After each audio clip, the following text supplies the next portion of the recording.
Ladies and gentlemen, he is one of the greatest recording stars of all time. He's won Grammys, he's won an Oscar, and now he's written a book about his life. Please welcome the one and only Phil Collins.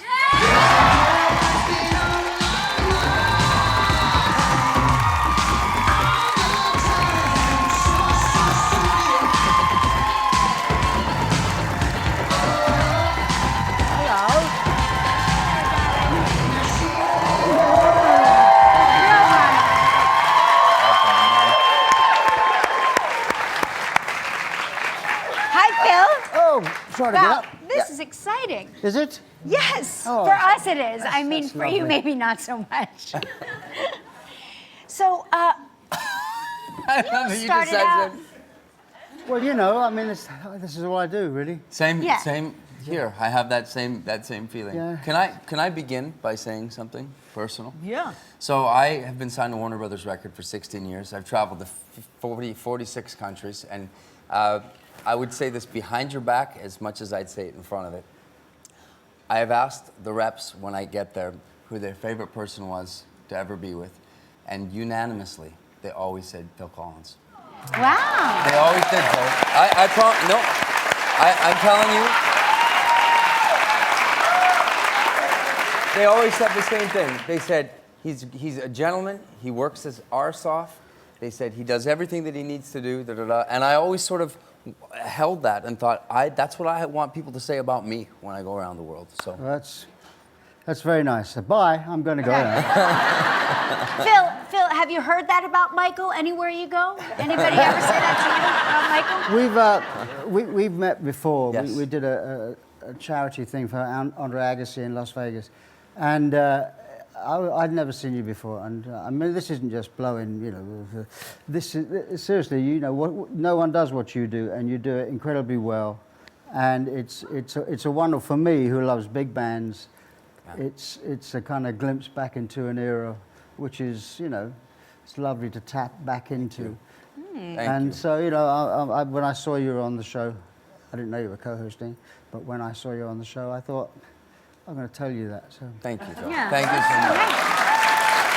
Thank you. Phil has written an autobiography. Yeah. I think that your autobiography has my favorite title ever. It's titled Not Dead Yet. And it's very candid. And you said that you did it for your children, right? For your kids? Well, I did it for a variety of reasons, really. I mean, I'd wanted to do it since the 90s, and I just wanted to wait until the right time. In 2010, I started to write the early years. Yeah. Because I'd written a book on the Alamo, and I was enjoying writing, so I started to write the early years, and I really enjoyed that. You know, I really enjoyed looking back on my family and my mom and my dad and my brother, sister. And then when I got to the music, and I got a little bit bored, you know, because I'd told some of those stories so many times. And so I got some help to put all that really dense work. I mean, God, I never stopped. Yeah. I mean, and the book is, you're brutally honest. I mean, Yeah. And you're with yourself. I mean, and I know as an artist, I sit there and I put myself in that position. I think you really expose yourself. You really are. Yeah, it's an autobiography, you know. I mean, it's I've been hard on myself because sometimes I deserve to be hard on myself. You know, and I'm talking about, you know, things like the marriages and things like relationships with children, and what it's like being on the road. And so, you know, it's a very funny book, I have to say. I mean, I hope. Yeah. It's certainly meant to be funny in English. I don't know what it's like. You know, I can't guarantee the German translation.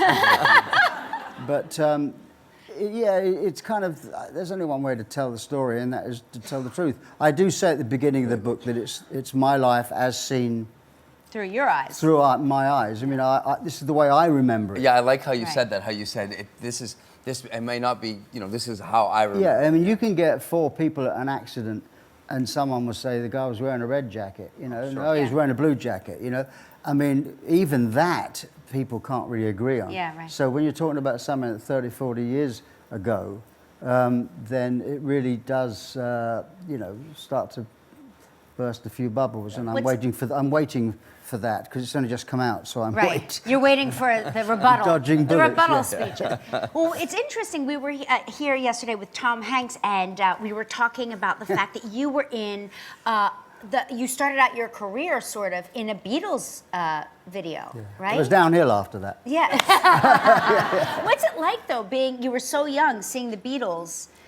Up close Well, and it was in person? incredible. I mean, it's the soundtrack to my life, the Beatles Yeah. albums, and I went to, as a 13-year-old, I was sent to this theatre where friends of mine in my drama school were all sent, and you know, we walked in the theatre, we didn't know what was going to be doing, and suddenly there's the Beatles drum kit there, and probably I would have been, you know, probably one of 30 or 40 people that would have recognised that. Yeah. So, you know, I was just like this the whole day, you know, and they wanted everybody to be, Right. you know, and I think apart from maybe my acting ability was probably below par, I think that was the reason I was not in the movie. You know, it's interesting. You mentioned that they were the soundtrack for your life, and your music has been the soundtrack for so many people's lives as well. So it really. Thank you. The book is Not Dead Yet. It's on sale now. Make sure you check out Phil Collins.